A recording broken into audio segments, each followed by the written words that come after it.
Hey guys, Buffbunny just released a new collection. So today we're going to make a pattern for the twisted sports bra.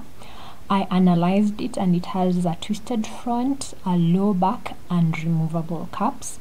So the first pattern we're making is for the front.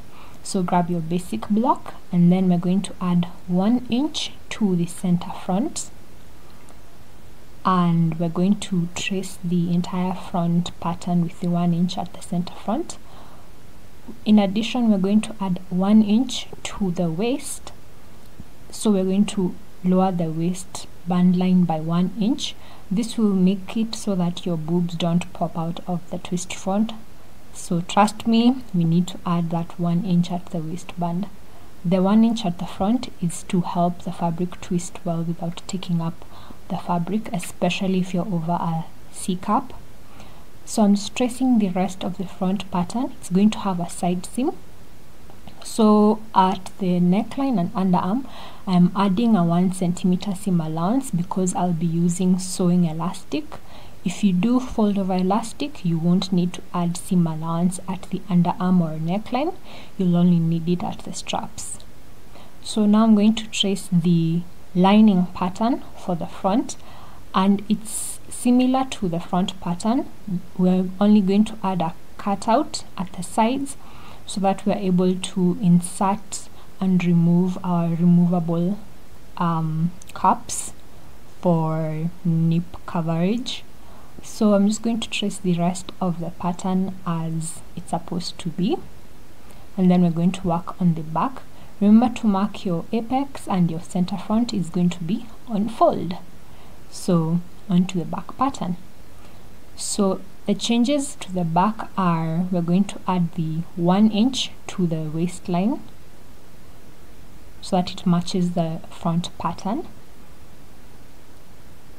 And then we're going to make the back band 2 to 3 inches wide. So for me that's 2 inches. If I decided to make it 3 inches, I'll just go up 1 inch from my new waist. So I'm going to test out 3 inches for this one. The back is going to be placed on fold.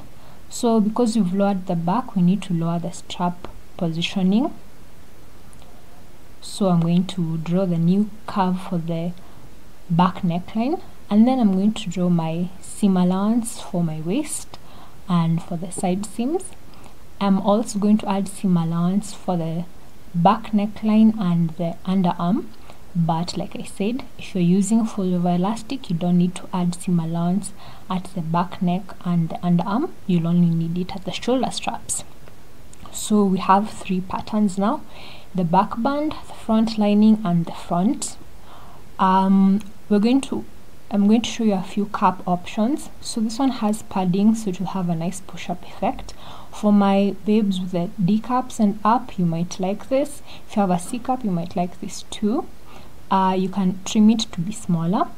If you don't have that, you can use a shoulder pad. Just try it on, see if it works. You can also cut an old bra to make your cups. So pretend I cut that. Your cup will look something like this.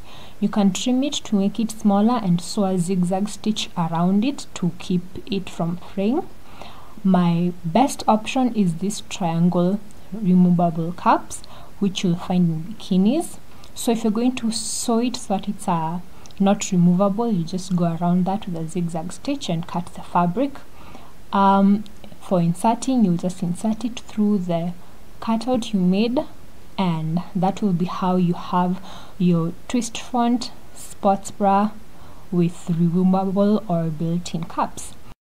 So thank you for watching. The next tutorial is going to be for a high neck sports bra. I'll see you in the next one. Bye.